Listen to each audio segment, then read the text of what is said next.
로마서 11장 1절부터 10절까지의 말씀입니다. 로마서 11장 1절부터 10절까지의 말씀.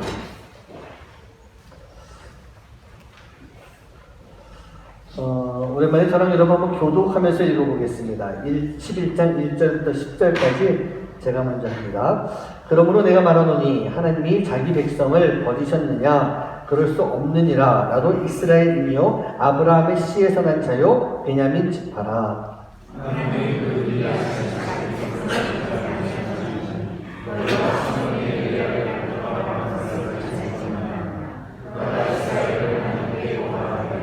주여 그들이 주의 선지자들을 죽였으며 주의 제단을 헐어버렸고 나만 남았는데 내 목숨도 참나이다 하니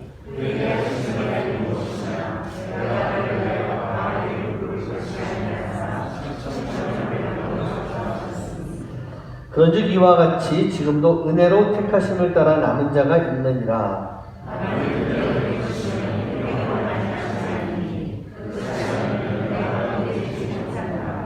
그런즉 어떠하냐? 이스라엘이 구하는 그것을 얻지 못하고 오직 택하심을 입은 자가 얻었고 그 남은 자들은 우둔하여졌느니라.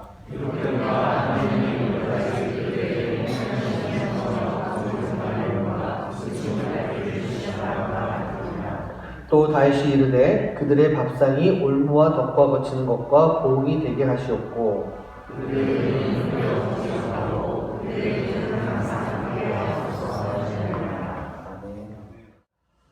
어느덧 이 로마서 말씀이 한 절반이 지나간 것 같습니다. 한 3분의 2 가량까지 이렇게 오고 있는데 우리가 첫 번째 파트에서 로마서를 통해서 본 나 여기에서요 우리가 죄인인 것을 보게 됐습니다.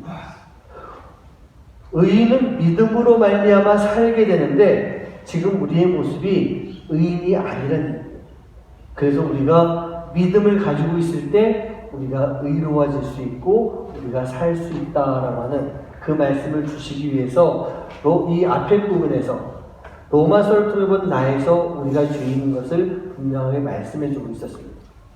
두 번째 파트인 로마서에 나타난 하나님의 의를 통해 하나님의 뜻이 무엇인가? 바로 모든 사람들이, 모든 민족이 구원을 얻는 것이다. 그 말씀을 살펴보게 되는데 이 말씀을 살펴보면서 보다 보니까 보다도 구체적으로 우리의 모습이 어떤 모습인지 하나하나 나오고 있는 그런 모습이에요. 이제 마지막에 가서는 로마서를 통한 그 영성이 무엇인지, 즉 삶이 무엇인지를 말씀을 나누게 되는데 죄인인 우리, 하지만 그런 우리를 구원해 주시기 위한 하나님의 뜻, 그 하나님의 뜻이 이루어지는 가운데 우리가 어떻게 앞으로 살아가야 되는가라고 하는 그런 삶을 계속해서 나눌 수 있는 그런 시간들이 간절히 소원합니다. 말씀을 보면서요, 제 마음에 가장 도전이 되고 또 떨림이 되는 것들이 있습니다. 그전부터 많이 알고 있었고 느끼면서 살고 있었지만 우리가 하나님을 믿는다라고 말하는 것과 진정으로 내가 믿음의 삶을 사는 것에 있어서는 분명히 다른 그런 부분들이 있어요. 어찌 보면 이 두 가지 사이에 갭이 있고 이 두 가지 사이에 벽이 있는 것을 우리가 볼 수가 있습니다. 나는 믿습니다. 내가 믿음이 있는 사람입니다. 라고 말을 하고 있어도 여러분들이 오늘 이 자리에 있다고 할지라도 우리 모두가 온전한 구원에 이룰 수 있는 것이 아니라고 저는 여러분들에게 적나라하게 말씀드리고 있었어요. 믿음이 있다라고 말은 하지만 정작 믿음이 없는 삶을 살아가고 있다면 그런 사람의 삶이 그 영혼이 과연 구원을 얻을 수가 있을까요?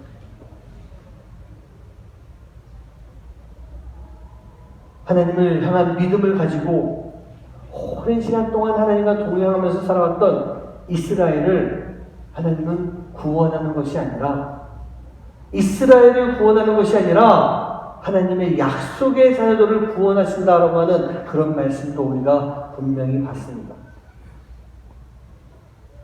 그리고 우리가요, 또 우리 교회가 때로는 그 이스라엘, 이스라엘이라고 하는 이름을 가지고 있는 그 공동체, 그 이스라엘과 같은 존재가 될 수도 있다라고 하는 것. 여러분, 이거 우리 꼭 기억하고 있어야 돼요. 하나님의 구원은요, 분명히 온 인류를 향해서 있습니다.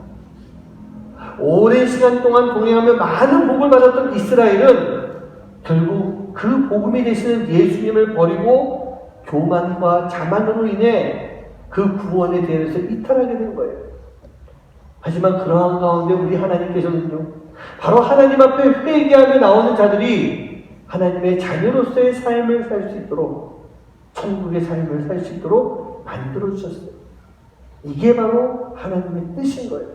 이게 바로 우리를 향한 로마서에 나타나고 있는 하나님의 뜻인 거죠.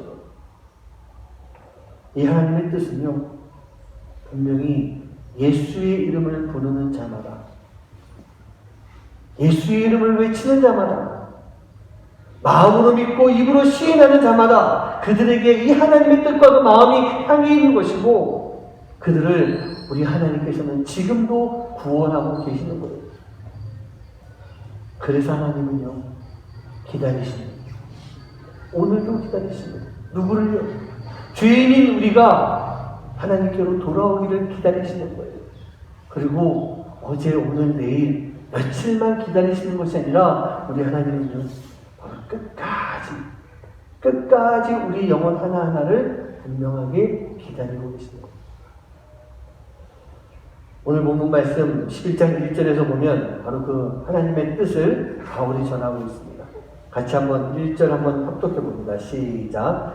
그러므로 내가 말하노니 하나님이 자기의 백성을 버리셨느냐? 그럴 수 없느니라. 나도 이스라엘이요 아브라함의 씨에서 난 자요 베냐민의 지파라. 사도 바울이 말합니다. 하나님이 이스라엘을 버리셨느냐? 우리를 버리셨느냐? 사도 바울은 아니라고 말씀하고 있어요. 저는 여러분들께 하나님이 이스라엘을 버리셨다라고 말씀을 드렸는데 사도 바울은 그렇게 말하지 않고 있어요.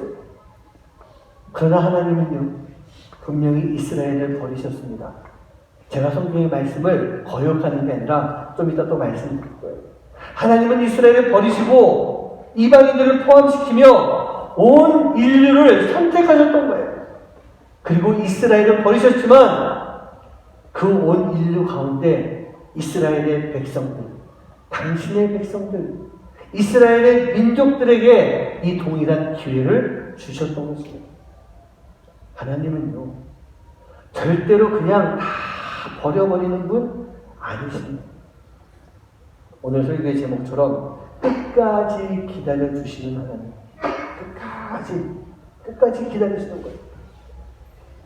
여러분, 우리가 복음을 받았다고 했습니다. 그 복음이 무엇이라고 했죠? 예수 그리스도예요. 예수님 그분 자체가 바로 복음이었어요. 하나님은 바로 이 복음의 소식을 먼저 이스라엘을 통해서 우리에게 전달해 주셨지만, 정작 이스라엘은요, 자신들이 이 복음을 받아놓고 이미 받았던 것, 이미 누리고 있는 것들로 인해서 교만해지는 것입니다. 자만했어요. 불순종한 삶을 살아갔던 것입니다. 이스라엘의 모습이 바로 그러한 모습이었는데, 여러분, 이 이스라엘이 누구인 줄 아시겠습니까? 이 이스라엘이 어떤 사람들이 이스라엘인지 아십니까? 제가 말씀을 준비하면서 많이 떨렸어요. 이 이스라엘이 바로 내가 될 수가 있겠구나. 나 자신이 이스라엘이 될 수가 있는 거예요. 제가 지금 목사입니다. 20년째 목회하고 있어요. 저희 증조 할아버지께서도 목사님이셨습니다. 그리고 4대째, 우리 딸 아들 5대째 기독교를 지키고 있는 믿음의 가문입니다. 모태신앙으로 태어났고요. 어렸을 때부터 지금까지 주일 교회를 빠졌던 적이 제 기억에 거의 없습니다. 우리 교회를 못 나갈 상황이면 꼭 다른 교회라도 가서 주일은 한 번도 빠진 적이 없었던 것 같습니다. 고등학교 때부터 하나님이 주신 달란트를 통해 교회에서 봉사했습니다. 청년 때는 거의 교회 살다시피 했습니다.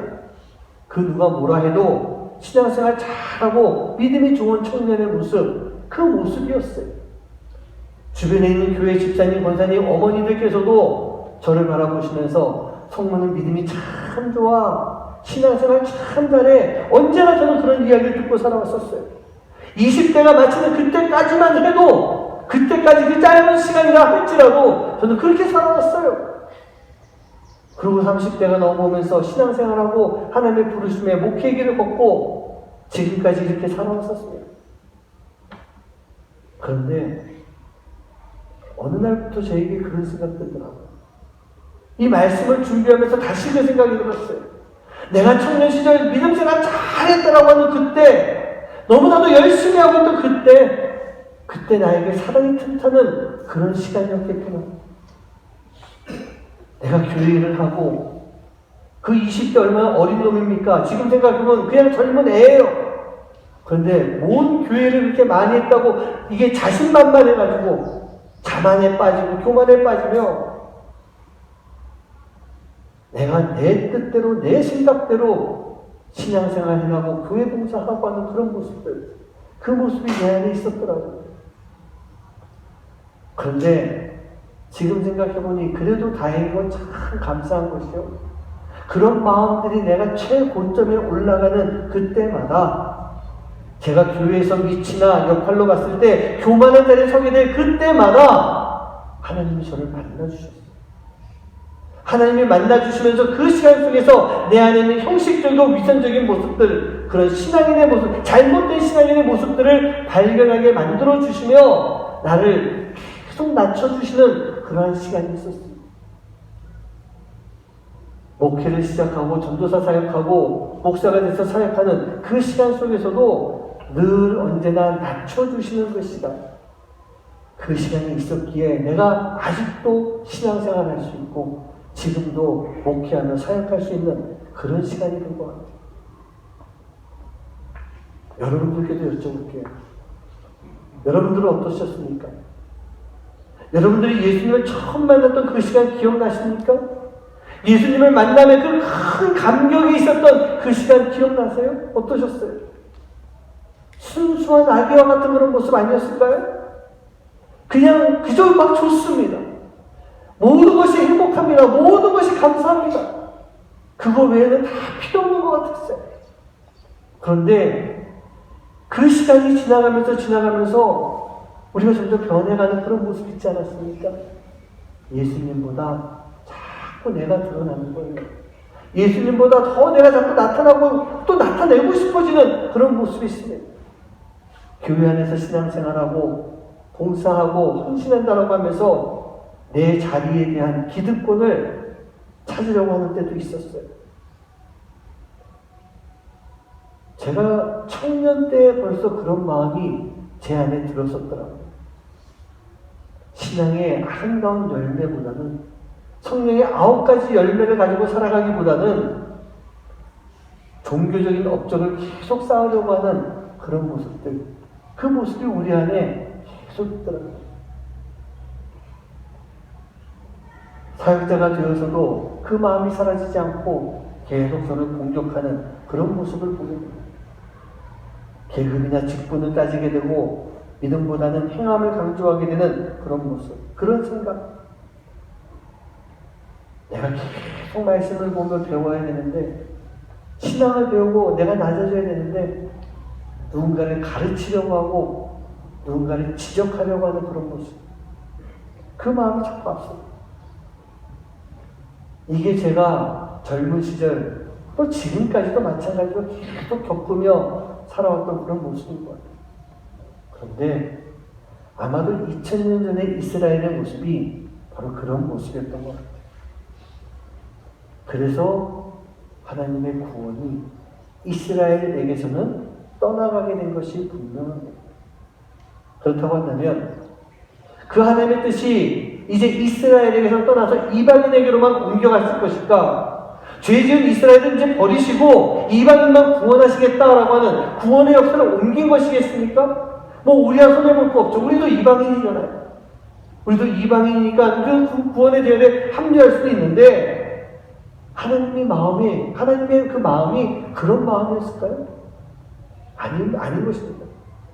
하나님의 마음은요, 이스라엘에게서 이방으로만 옮겨진 것, 이것이 아니라 그 하나님의 마음은, 그 하나님의 뜻은 처음부터 온 인류를 향하고 있었다는 얘기예요. 온 인류를 향하고 있었어요. 오늘 11장 1절 말씀이 바로 그 말씀이 사도 바울이 그것에 대한 말씀을 지금 해주고 계시는 거예요. 우리 한번 다시 한번 좀 합독해 보겠습니다. 함께 합독합니다. 시작. 하나님이 자기 백성을 버리셨느냐? 그럴 수 없습니다. 나도 이스라엘이요 아브라함의 씨에서 난 자요 베냐민의 지파라. 내가 다시 말하노니 하나님이 자기 백성을 버리셨느냐? 그럴 수 없느니라. 그렇게 말씀이 시작입니다. 하나님이요 이스라엘을 버리셨어요. 저는 이 말씀 속에서 분명히 그거는 보여요. 이스라엘을 버리셨는데 하나님이 절대로 자기 백성은 버리시지 않으셨다라고 하는 그런 말씀을 하고 계신 거예요. 그러면서 사도 바울이 자기 이야기합니다. 내가 이스라엘이냐? 내가 아브라함의 씨고 내가 베냐민의 지파가 아니냐? 그렇게 말씀하고 있어요. 이게 무슨 뜻입니까? 하나님이 이스라엘을 버리셨지만 내가 바로 그 버리신 이스라엘 사람, 바로 하나님의 백성이다라고 하는 그런 말씀을 하고 계신 거예요. 아브라함의 씨가 아니라 약속의 자녀를 통해서 구원을 이루신다고 하시는데 내가 아브라함의 씨지만, 아브라함의 자손이지만 나는 하나님의 약속의 자녀로서 내가 구원을 받았다. 그 말씀하고 있는 거예요. 12개의 지파 가운데서 가장 보잘것없는 지파인 미약한 베냐민 지파의 사람이지만 나는 구원을 받은 거예요. 내가 누구냐? 너희들도 내 과거 알고 있지 않겠니? 내가 죄인 중에 죄인 괴수이고 바리새인 중에 바리새인이고 내가 바로 예수를 믿는 자들을 죽이려 했던 그러한 사람이야. 그런데 내가 구원받지 않았느냐? 이런 내가 바로 예수님을 마음으로 믿고 시인하고 따름으로 인해 내가 구원을 얻었다. 내가 이스라엘인이지만 이스라엘 안에 속해 있지만 하나님은 그런 나를 하나님의 약속의 자녀로 나를 삼으시고 세우시고 나를 구원해 주셨다. 지금 사도 바울이 자기 자신에 대해서 그렇게 증언하고 있는 거예요. 이스라엘을 하나님이 버리셨지만 분명히 그 중에서 예수를 믿고 시인하는 자, 예수 이름을 부르는 자는 분명하게 구원을 얻을 것이라고 하는 것. 자기의 이야기를 하면서 자기 자신을 증언하면서 그렇게 말씀해주고 있는 거예요. 이 이스라엘 공동체, 이것은요, 지금 우리 교회가 될 수 있어요. 우리 교회뿐만 아니라 세상의 많은 교회들 다 동일하다는 얘기예요. 교회 공동체요? 하나님이 교회를 구원하셨습니까? 아니요. 하나님은요, 교회 안에 있는 하나님의 약속의 자녀를 구원하셨어요. 그 약속의 자녀가 무엇입니까? 예수를 믿고 온전히 시인하는 사람, 예수를 믿고 고백하는 사람. 그 시인과 고백이 뭐라고 그랬죠? 내가 죄인인 것을 고백하는 것. 우리가 이러한 삶을 살고 있지 못하다라고 한다면 우리는 교회 공동체 안에 있지만 진정한 믿음을 가지고 살지 못하는 그런 사람이 되는 거예요.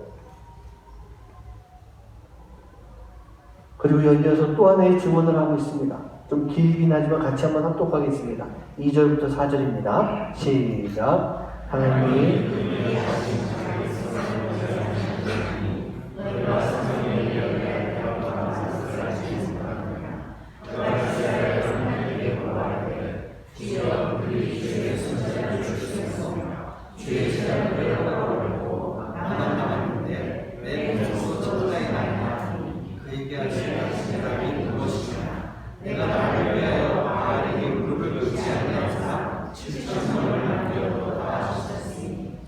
전기가 잠깐 나가서 이렇게 안 들어오는데 좀 있으면 들어옵니다. 너무 신경 쓰지 마시고요.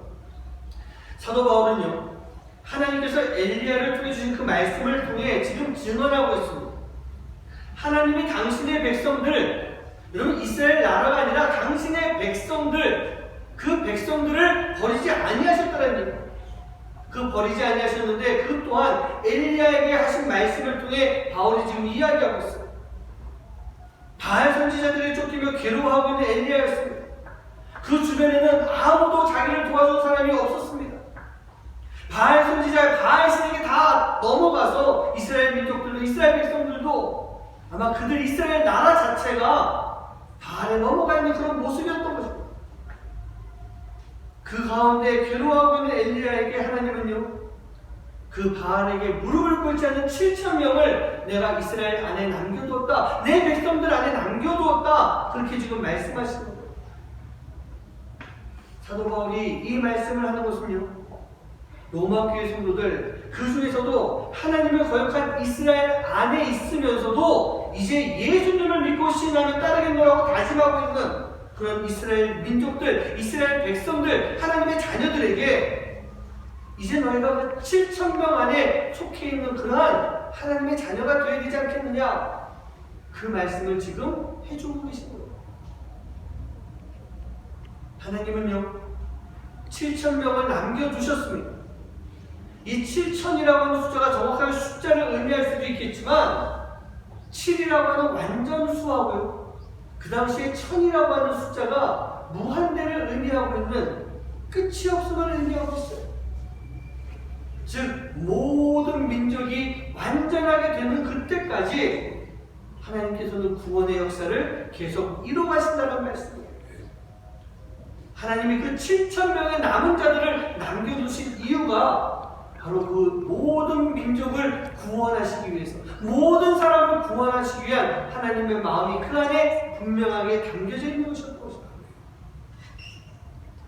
제가 9장의 말씀을 나눌 때 9장에서도 남은 자에 대한 이야기를 잠깐 드렸었어요. 근데 그때의 남은 자는요, 하나님의 약속을 이어가시는데 세움받은 그런 남은 자였었어요. 바로 타락한 땅에서 하나님은 의인 노아를 남겨두셨습니다. 왜요? 창세 때부터 있었던 하나님의 구원의 약속을 계속 이어가시기 위해서 노아를 남겨두셨어요. 이스라엘 민족이 애굽 땅에서 노예로 살아가는 그 고통받던 그 시절에 하나님은요, 모세라고 하는 인물을 하나 남겨놓으심으로 인해 이스라엘 민족이 구원의 길로 갈 수 있도록 계속 그 남은 자를 만들어 주셨어요. 광야의 40년을 지나가면서 모든 백성들이 저 가나안 땅에 들어갈 수가 없습니다. 우리는 저기 들어가면 메뚜기 한씩 죽을 수밖에 없습니다. 그러면서 하나님을 원망하고 불평하던 그 시간에 하나님은 여호수아와 갈렙을 남겨놓으셨어요. 이스라엘이 가나안 땅에 들어가 하나님을 떠나갈 때마다 하나님은 사사들을 보내주시고 선지자들을 보내주셨던 것입니다.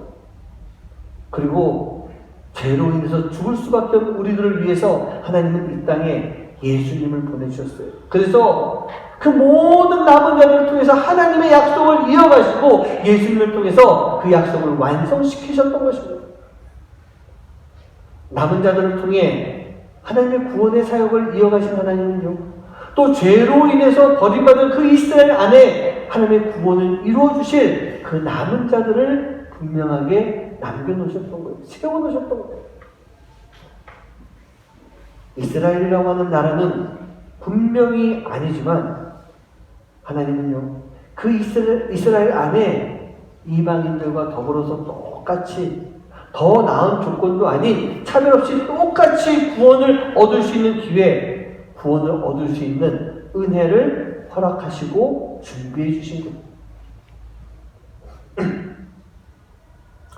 로마서 11장 5절 6절 말씀을 같이 한번 합독해 보겠습니다. 같이 합독합니다. 시작. 그런즉 이와 같이 만일 은혜로 된 것이면 행위로 말미암지 않으니 그렇지 않으면 은혜가 은혜되지 못하느니라. 여러분, 하나님의 은혜가 있기에 우리에게 구원이 있는 것입니다. 결국 하나님은요, 모든 사람이 구원 얻기를 바라시고 모든 사람이 구원 얻을 그때까지 끝까지 기다려주시는 그런 하나님이신 거예요. 모든 사람이 구원을 얻는 것, 여러분, 이것이 인간의 능력으로 가능할까요? 아니죠. 불가능합니다. 하나님의 은혜이기에 이날까지 올 수가 있는 것이고 하나님이시기 때문에 이날을 끝까지 기다리실 수가 있는 거예요. 그런데 요즘요, 교회들을 보고 있으면, 성도들을 보고 있으면 이 은혜를 잊고 때로는 이 은혜를 버리고 살아갈 때가 참 많이 있는 거예요. 하나님이 은혜를 주고 계시고 그 은혜를 막 부어주시는데 우리는 그 은혜를 잊고 살아가고 있어요. 그 은혜를 모르고 살아가고 있어요. 교회가 커지고 부흥하면 또 교회에서 열심히 봉사하고 있으면 그 하나님의 그 말씀을 듣지 않아도 괜찮겠습니까? 아무리 하나님께서 말씀을 해주시고 계시는데 그 말씀을 듣지 않고 자기의 고집을 꺾지 않고 있어요. 자신들이 만들어 놓은 그 틀 안에 교회를 집어넣고 자기 자신들에게 그 틀을 걸어놓고 그 틀 안에서 자기 뜻대로 살아가고 있는 그런 모습이 너무나도 많이 있어요. 그게 지금 우리의 모습이고 그 모습들이 지금 교회의 모습들인 거예요. 요즘 또 한국의 큰 교회, 요즘 또 이런저런 많은 문제가 있는데 그런 소식들 듣잖아요. 세상 사람들도 아니라고 말하고 교회에서도 아니라고 말하고 재판에서도 아니라고 말하는데 이게 하나님의 뜻이라고 고집을 부리고 있어요. 과연 그게 하나님의 뜻일까요? 교회가 커지니까 교회 재정이 많아지니까 하나님의 말씀을 듣지 않고 살아가고 있는 그 은혜를 모르고 살아가고 있는 그런 모습들이 우리 주변에 너무나도 많이 나타나고 있어요. 바로 이렇게 할 때 이게 바로 하나님의 은혜가 될 수가 없는 그런 모습이 되는 것입니다. 우리는요, 은혜로 시작이 됐어요. 은혜로 살아가고 있어요. 은혜로 생을 마감하고 있어요. 은혜로 우리가 영생을 얻게 되는 것을 여러분 꼭 기억할 수 있는 여러분 되시기를 간절히 소원합니다. 제가 참 존경하는 목사님, 이제 돌아가셨어요. 김우영 목사님이라고 계십니다. 설교를 참 잘하시는 부흥하셨어요. 근데 제가 그 목사님 교회에서 사역을 하고 있을 때 그 목사님이 설교 가운데 이렇게 말씀하신 적이 있어요. 은혜에 대한 말씀을 하시면서 이러시더라고요. 여러분, 우리는요, 은혜 가운데 살고 있어요. 은혜입니다. 은혜입니다.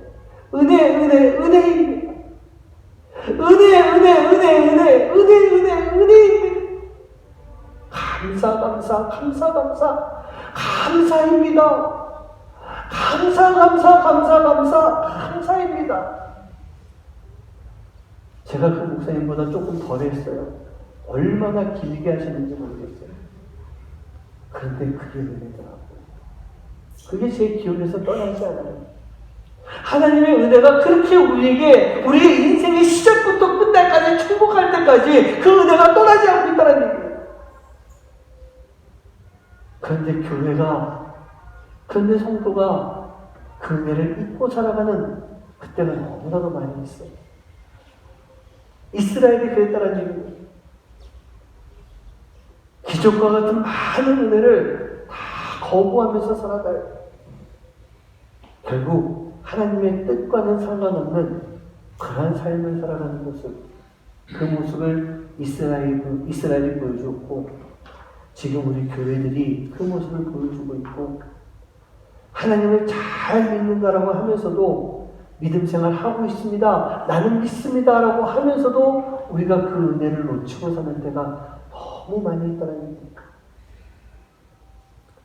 로마서 11장 8절 말씀을 볼까요? 우리 같이 한번 합독합니다. 시작. 기록된 바 하나님이 오늘까지 그들에게 혼미한 심령과 보지 못할 눈과 듣지 못할 귀를 주셨다 함과 같으니라. 여러분 여기서 보면요, 혼미한 심령이라고 하는 말은요, 무감각한 상태예요. 아무런 감각이 없어요. 감각이 없다는 건 뭘까요? 아무런 감동도 없어요. 아무런 감동이 없다 보니까 보지 못하는 눈을 가지고 있고 듣지 못하는 귀를 가지고 있으면서 아무런 반응을 하지 못하고 살아가고 있는 그런 모습이에요. 영적으로 무감각해서 하나님께 아무런 반응까지 못하는 그런 삶을 살아가고 있는.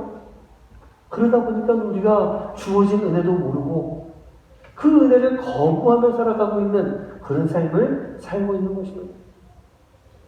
아무리 들려도 아무리 보여도 듣지 못하고 보지 못하는 삶, 은혜를 받지 못하는, 즉 몸으로 듣지 못하는 삶을 살아가고 있는 그 모습인 거예요.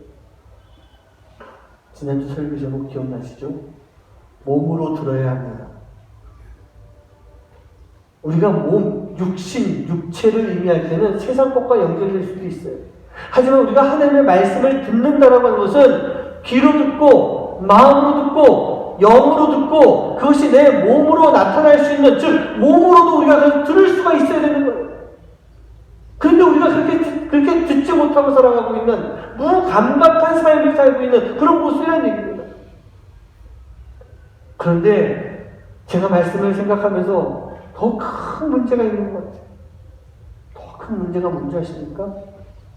그런 무감각한 상태에서 살고 있으면서 그때 은혜가 주어지는 것은요. 여러분, 은혜가 뭐예요? 저는 이렇게 표현하고 싶어요. 영적인 에너지예요. 내가 신앙생활을 잘 해나가기 위해서, 잘 달려가기 위해서 그 영적인 에너지가 들어와야, 차가 이 휘발유가 들어가야 달려갈 수 있는 것처럼 그 은혜가 들어와야 우리가 달려갈 수가 있는 거예요. 그 에너지가 공급되고 있는 거예요. 그런데 이미 잘못된 생각을 가지고 있고 잘못된 믿음을 가지고 있는 사람은, 즉 죄 가운데서 벗어나지 못하고 있는 사람은 그 은혜가 들어오면 그것이 나쁜 에너지로 바뀌는 것 같아요. 내가 은혜 받았다고 생각을 하면서 잘못된 삶을 그대로 살아가고 있어요. 그 은혜가 오히려 악한 에너지가 되어서 죄악된 모습이 더 고착되어 가고 있는 그런 모습을 보여주더라고요. 그럴 경우 하나님이 우리를 어떻게 하실까요? 여러분, 로마서 1장에서 제가 처음 드렸던 말씀 기억나십니까? 26절에 그런 우리를 내버려 두신다. 내버려 두시는 거예요. 우리는 예수님의 그 쇠사슬에 묶여 있어야 되는데 우리가 죄에 점점 더 묶여가면서 죄의 길로 점점 빠져버리고 있는 그런 모습이 되는 거예요. 하나님의 말씀에 묶여있는, 예수님의 사랑과 예수님의 임재한 가운데 우리가 확 갇혀 있어야 되는 거예요. 그렇게 했을 때 우리가 예수님의 인도하심에 따라 살아갈 수 있고 하나님의 부르심 가운데 우리가 순종할 수 있는 그런 삶을 살아가게 되는 거예요. 우리 사랑하는 성도님들, 한번 나의 모습을 잘 발견해 봤으면 좋겠어요. 지금 내 모습이 어떤 모습입니까? 내 모습이 죄에 확 묶여있는 그런 모습 아닙니까? 내가 죄에 이렇게 묶여있는 것, 여러분 그거 발견할 수 있습니까? 그러면 우리는 이 묶여있는 것을 우리가 풀 수 있어야 되는 거예요. 그런데 여러분, 푸는 것이요, 그것도 내가 하는 것 아니라고, 내가 하는 것 아니라고 믿으셔야 돼요. 하나님이 해주신다라고 믿으신다면 그 죄의 사슬을 우리는 자연스럽게 풀 수가 있게 되는 거예요. 왜? 그걸 풀어주는 것이 하나님의 능력이거든요. 그걸 풀어주는 것이 하나님의 은혜이기 때문인 것입니다. 지금 내가 걸어가는 길이 어떤 길로 걸어가고 있어요? 혹시 죄에 확 묶여가지고 그 죄의 길, 죽음의 길로 나가고 있는 그런 모습 아니에요? 그럼 어떻게 해야 될까요? 내가 지금 이 죄의 길로 이렇게 걸어가고 있다라고 할 때 주님이 주신 은혜, 하나님의 은혜를 깨닫게 되면 그 길에서 돌아서면 되는 것입니다. 돌아서는 거예요. 그리고 어떻게 하시겠어요? 그냥 돌아만 서실래요? 기왕 돌아섰으면 이제 하나님을 좀 바라봐야 되지 않겠습니까? 하나님을 바라봐야 되는 거예요. 십자가 예수님을 바라봐야 되는 거예요. 그럼 바라볼 때 하나님이 이 죄악된 쇠사슬을 다 풀어주신다는 거예요. 그리고 하나님의 말씀의 쇠사슬로 우리를 꽉 묶어주시는 거죠. 그런 모습이 되는 것이죠. 그리고 그렇게 돌아서는 것이 무엇일까요? 돌아서서 하나님을 보는 것이 무엇일까요? 그게 바로 죄인인 우리가 회개하는 그 시간인 것입니다. 여러분, 지난 주일날 마지막으로 읽었던 말씀 기억나시는지 모르겠어요. 한번 다시 한번 읽어볼까요? 로마서 10장 21절입니다. 시작. 이스라엘의 순종하지 아니하고 깃으로 말하는 백성에게 내가 주의 죄심을 돌려라 하였느니라. 이스라엘에 대해서 이르되 순종하지 아니하고 거슬러 말하는 백성이면 뭘까요? 하나님 앞에 죄인들인 거예요. 그렇죠? 죄인들인데 이 죄인들에게 내가 종일 무엇을 했습니까? 손을 벌리셨다. 여러분 지난주에 말씀 기억나십니까? 이 손을 벌린다는 말이 무엇일까요? 빨리 내게로 와라.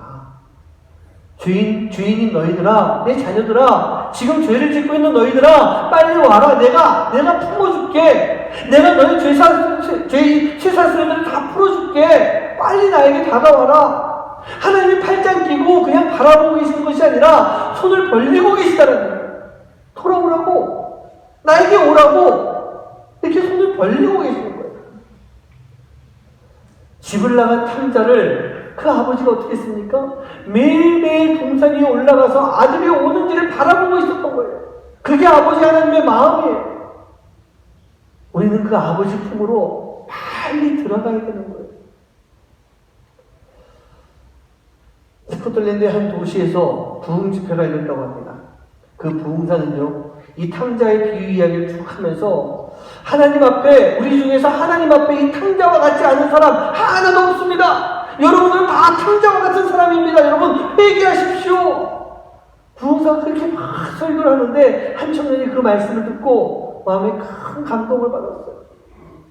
내가 정말 탕자와 같은 죄인이구나. 그런 깊은 회개를 합니다. 이 청년은요, 스코틀랜드 한 시골에 그냥 넉넉한 집의 외아들이었습니다. 아버지는 일찍 돌아가시고 어머니 밑에서 사랑을 많이 받으면서 자라왔지만 아마 이 시골 생활의 이 답답함과 무료함 때문에 그게 싫었던 것 같아요. 또 왜 어머니들 보면은 잔소리 많이 하시잖아요. 이제 점점 성인이 돼가면서 그게 너무나 또 싫었던 거예요.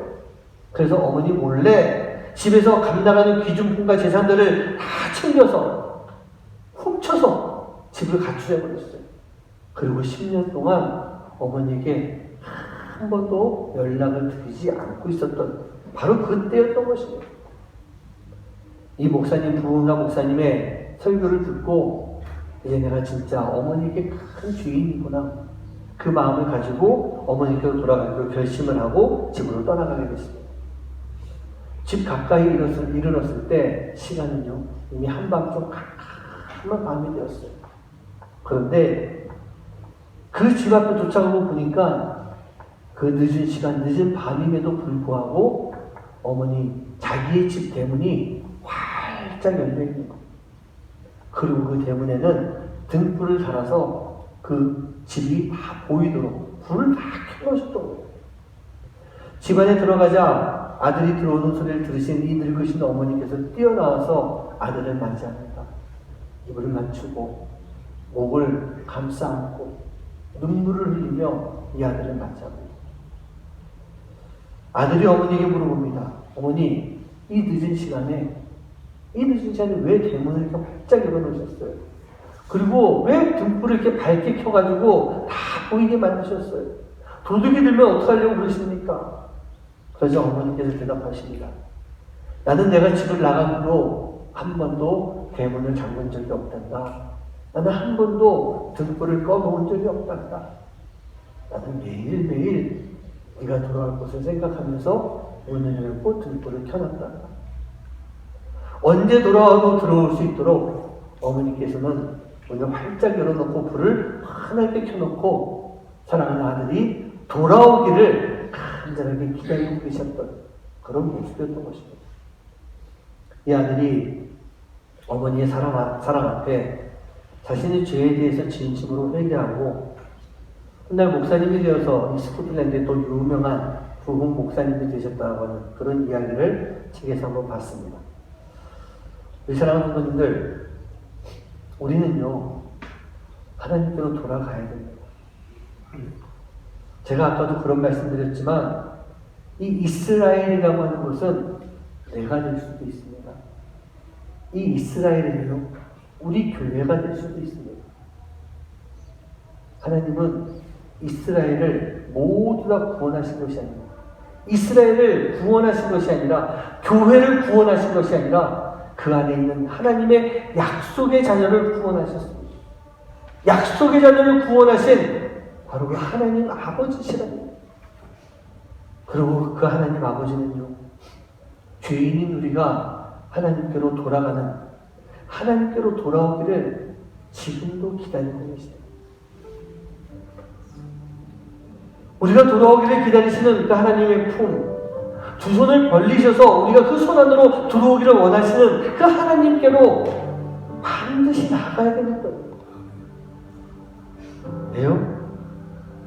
하나님이 기다리시잖아요. 하나님이 기다리시잖아요. 이 자리에 있으면서도 온전한 믿음이 아닌 죄인의 삶을 살고 있는 그런 우리 한 영혼을 우리 하나님이 기다리시잖아요.